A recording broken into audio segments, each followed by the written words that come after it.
Well, it's finally time for the August meeting of the KPCC Book Club of the Year for Young Adults. I'm Kitty Feldy, and our book this month is called The Wanderer by Sharon Creech. And I am joined by a trio of young women. Casey Rose, a 7th grader going into Dunn Middle School out in the San Ynez Valley. Sophia Salas Brookwell, who's a 7th grader also going into Marlboro in Los Angeles. And Rebecca Kelly, who'll be going into Harvard Westlake in Los Angeles. Ladies, thanks so much for being with me. Thank you. Yeah. Well, Sophia, why don't we start off with you with a brief plot of what this book is actually about?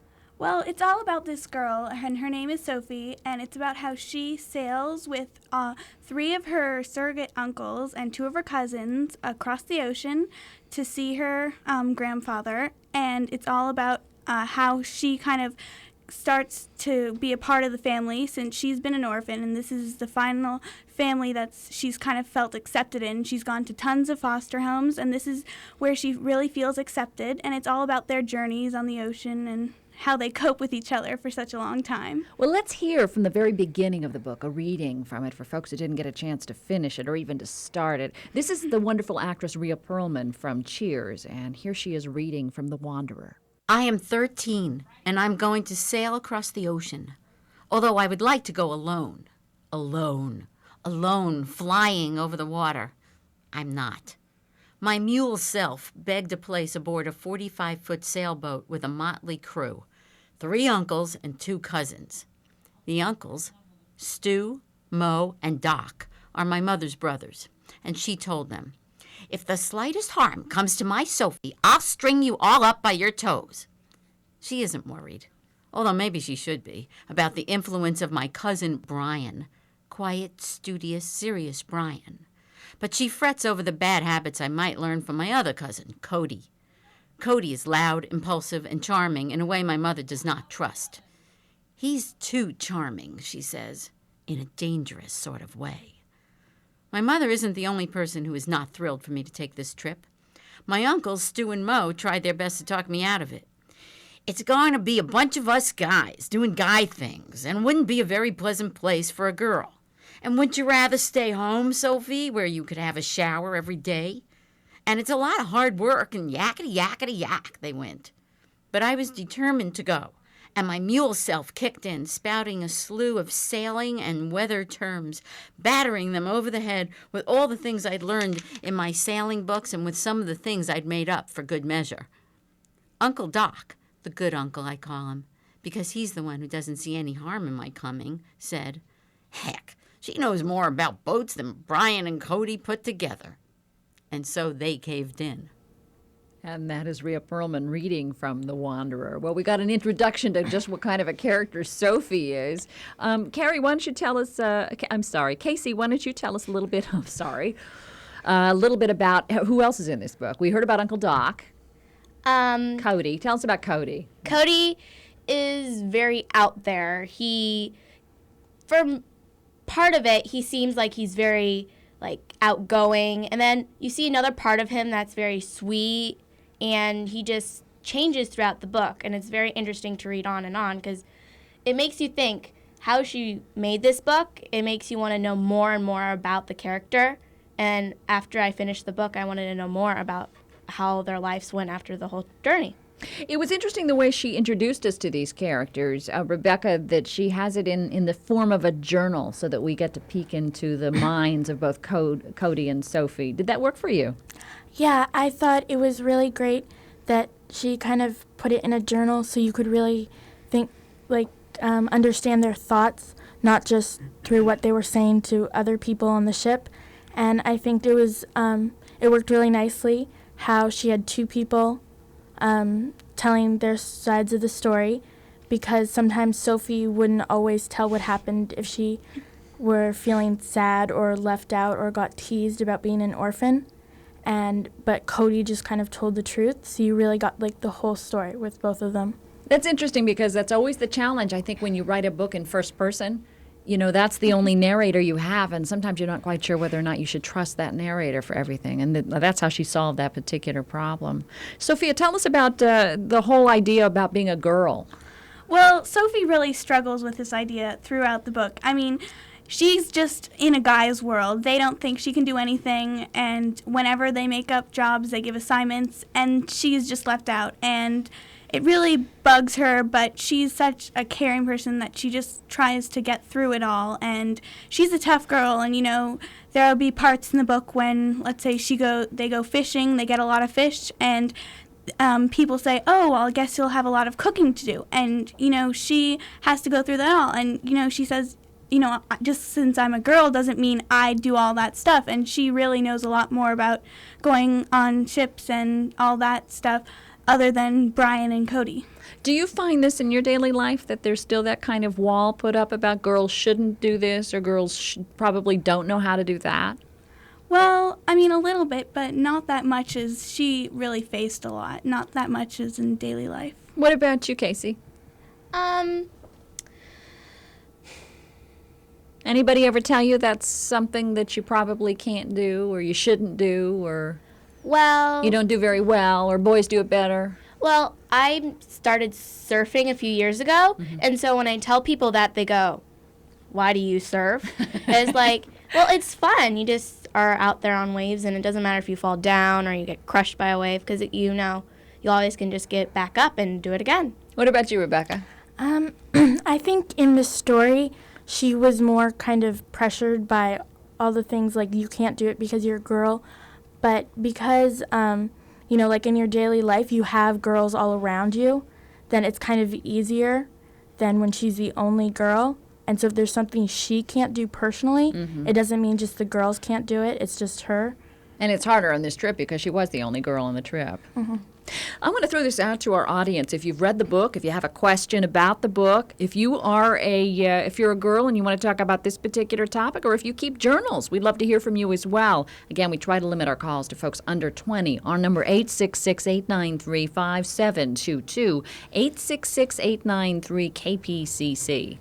Now, you guys have read a few other books by Sharon Creech. She won the Newbery Medal for her book Walk Two Moons. Who's read what else? Who else? Casey? Yeah, I read Bloomability and Absolutely Normal Chaos, I think. And how does this compare? How does her writing style compare from book to book? In most of her books, like Walk Two Moons and Bloomability and The Wanderer, there is a main girl, woman position, and the woman has a loss in the whole book, and she's trying to find out how the loss happened or try to conquer it. And maybe in The Wanderer, Sophie's trying to, I think, conquer her fears of the water, because maybe that's how her parents died. Yeah, that does seem to be the underwriting theme that's there all the time. What about you, Rebecca? I've read a bunch of her books, and it's mostly main girl characters, and they're trying to kind of overcome something, and it not always it's a loss, but sometimes it's a fear or a problem. Does it bother you that that's sort of her style of writing these novels? No, I think it's kind of a good way to write, and because I'm a girl and I like realistic fiction, I just kind of like those kind of books. What about you, Sophia? Well, I like it because it gives you a topic to start out, and it's all another one's like Chasing Redbird. I personally have loved all her books, and it really gives you, throughout the book, it's kind of self-discovery, and it's kind of, they're working to get towards something, a common goal or something. For Sophie, it's a physical one, like she's trying to get across the ocean, but it's a mental one too. She's trying to gain more respect and, show who she really is. It's a device that a lot of writers use, this idea of using the journey, the external journey, to mirror what goes on the inside. I'm glad you picked up on that. What about the sailing? Are any of you sailors? You surf, Casey. Anybody else? Nobody else surf? And did you want to after reading this book? I thought it was kind of cool that she sailed, and I know my uncle has a boat, and sometimes we'll go out on that, but I've never really sailed anywhere. And I think it's cool that she did that, and I think that I would like to try sailing a little bit.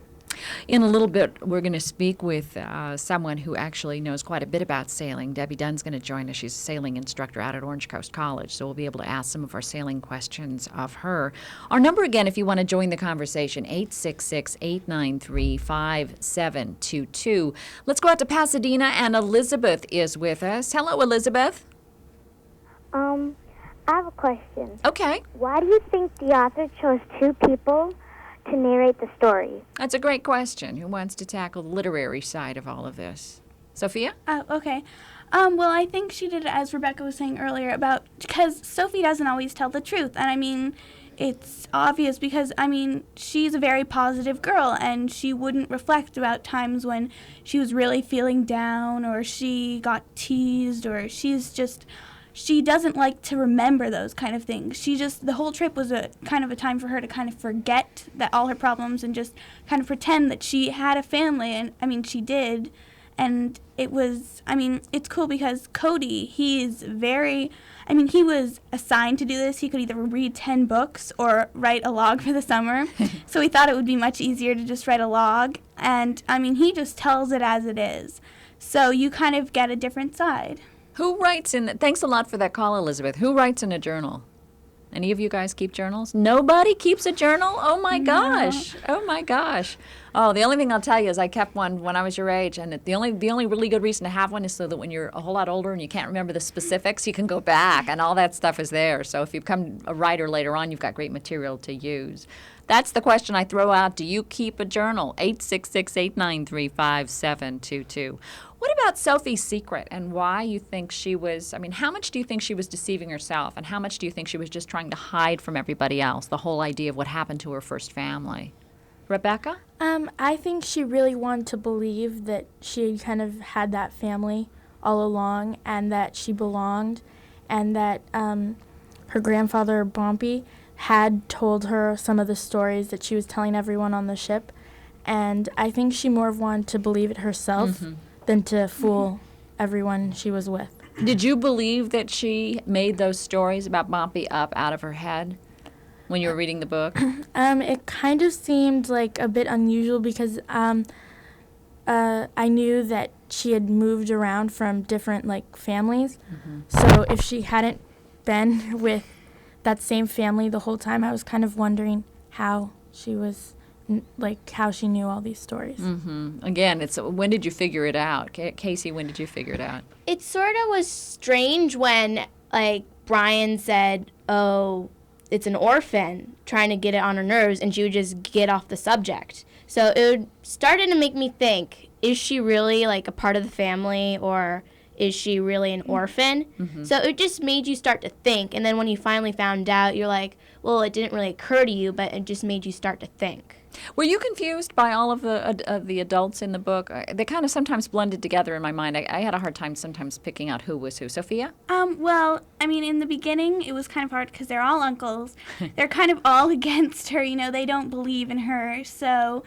But after a while, they have kind of strong personalities. Like her Uncle Mo, he's kind of like the slob with a big heart inside, though, and he's trying to, help out and get a better relationship with his son. And then Uncle Doc, he's pretty much doing the whole trip, and he also wants to find his long-lost girlfriend, Roseanne. No, what was her name? What was her name? Oh, where they keep saying, Roseanne. Oh, Roseanne. Yeah, throughout the whole book. So, and he's the kind of nice one that lets her go on. And then there's Uncle Stu, and he's just like Brian. He keeps lists of everything. He has to be completely organized, neat. And so their personalities get defined, throughout the book a little later. One of the things they have to do on the trip is each of them has to teach something. What would you teach, Rebecca? I would probably teach. I took karate last year. Wow. And I got up to a green belt, but because we moved, we had to. I couldn't keep attending classes. But I thought it was a pretty cool thing, and not that many people know how to do it. And so I would probably teach that because it would be something different. Definitely. Keep people physically active on the ship, too. What about you, Sophia? I'd probably teach knitting. Really? You knit? Yes. Wow. I'm impressed. Yeah, so I enjoy it, and it's a nice thing to do to relax, and so it would be fun to do when they had some spare time. That's a great idea. What about you, Carrie? I would teach dancing. Casey, I did it again. You teach dancing? What kind? I would try to do tap and jazz, even though I do ballet, but it's just because my teachers always tell me, your legs are bent. But I try hard, so That's all I that would counts. just teach jazz and tap because those are really easy for me. Okay. All right. So we've got our movement classes. We've got a little sitting down stuff. I think I'd probably teach sewing. That would be the thing I would do as well. All right. This is the August meeting of the KPCC Book Club of the Year for Young Adults. Our book this month is called The Wanderer. The writer is Sharon Creech. And Sharon takes apparently every summer off. So she is unavailable for our conversation. So instead this time, when we come back, we're going to talk to somebody who can tell us all about sailing. That's Debbie Dunn from Orange Coast College. This is 89.3 KPCC.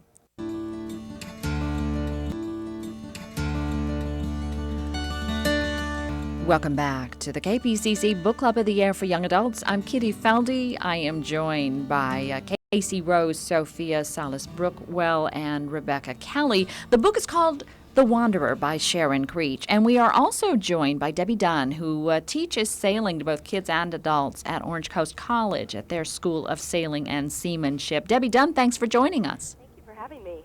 We have a number of women who have questions for you. Sophia, you want to jump in? Yeah, I was just wondering, in the book it says it was a 45-foot ship. Is that big, comparatively? It sleeps about 7 people. It's a little tight quarters. You have to duck a little bit when you go down below and stuff. It's for a tall person. It's not a whole lot of headroom. How many people do you need to sail a ship that size? You can sail it depending on how it's set up. You could actually sail it with just 2. More people than that makes it a lot easier for you. You can take more breaks and stuff like that. Have a rotating schedule. So, but something that size could be sailed by just 2. Casey, you got a question? Yeah, in the story there was a humongous storm or a big wave that hit. Have you ever had like a big storm that you felt like everything was going wrong and it was like confusing? Oh yes. I've been out when you get a storm and you get waves and you're just dealing with just reaction. You're just reacting to everything that's happening. You don't really have time to think. You know what you have to do and you just do it. Wow. Rebecca, you have a question? Yes, I was wondering, is it easy to learn how to sail? Like, if you had never done it before, would it be easy to learn? Oh, yes, I think it's very easy. In fact, I think it's easier. I think kids learn easier than adults do because they're just there to enjoy, and they pick up on the intuitive side of sailing first, and the rest of the stuff, the terminology, comes after. There was a lot of talk about terminology in this book where one of the characters kept trying to call things not by their real names, and he would, the thingamajig and the doohickey and all stuff like that. How important is it to actually have the actual terminology down? It's really important because you want to be able to convey exactly what you want that person to do. So by having the right terminology, you're going to have them pull the right line or steer the right direction. So it really is vital on a boat. Our number, by the way, if you have sailing questions, 866-893-5722. Any other questions from you guys? More sailing questions here. Well, Sophia. Yeah, I was just wondering, I know when they're on the ship, they take different shifts, and they say they work all through the night. They had, 3 uncles, 2 cousins, and Sophie. So they had 6 people. How long would your shift be? Or would it be tiring after a while? Is it realistic to go as long as they did? Normally, realistically, what you do on a boat is the 4-hour shift, 4 hours off. And sometimes the 4-hour off shift would be not sleep time. It would be preparing meals or whatever. But your 4-hour on time would be more like watch or steering or sail changes or anything like that. How do you sleep if you only get 4 hours off? You get used to it after a while. When you get that 4 hours, you just go down and you crash. How dangerous is it to sail across the Atlantic Ocean in a 45-foot boat? Because this book is full of bad things that happen to these people. Well, I don't think it's that dangerous if you're prepared and you have like they mentioned that they had the GPS and all the equipment and the training. Excuse me. Sorry about that. I don't think it's that dangerous if you are prepared. And that's the key. Yeah, it's being prepared, not only in what you have on your boat, but also mentally. And you're going to hit some storms that come up unexpectedly, but, if you plan it right in your trip, when you're going to leave and everything like that, I think you're prepared mentally, and I think that's what the key is. Debbie Dunn, thanks so much for spending time with us. Thank you for having me. I really appreciate it. Debbie Dunn teaches sailing at Orange Coast College. She teaches both kids and adults in their School of Sailing and Seamanship. Well, after reading the book, are you up for sailing across the ocean? You're nodding your head, Casey. Yeah, I think it would be very fun because my dad took me sail fishing in Guatemala, and I had a lot of fun fishing. So I think it'd be fun, like, catching the food. But I really wouldn't like to, behead it and crack its spine and stuff, But You are a girl. But I think it'd be an interesting experience to go across in a little place, like, with no land in sight, and I would see how land is really important to people. Yeah, definitely so. What about you, Sophia? Well, after I read the book, I really felt like I wanted to just sit on a deck and have the wind blowing in my hair, as Sophie describes it. But I don't know if I'd be up for all the sail changes. Sophie was really knowledgeable about all this stuff. It sounded like, she had grown up on it. And quickly, Rebecca, you going to go on a boat? I think it would be fun to, probably not across an ocean at first, but if I kind of had practiced. Maybe so. Well, thanks so much to Casey Rose, Sophia Salas Brookwell, and Rebecca Kelly. Also thanks to Harper Trophy for donating the books to our class, and Claudette Brown, the school librarian, and Julia Blanchard. Our producers, Amy Machado and Julia Posey. Senior producers, Crystal Smith. We held help today from Janice Watchie-Hurst. Also thanks to Tony Federico, our engineer. Our volunteers, David Hall and Bob Boyd. And our interns, Dr. Glenn Mia and Caitlin Newhouse. Remember, we have a book club bookmark contest. Just send us an email to talkofthecity@kpcc.org. We'll send you the entry blank.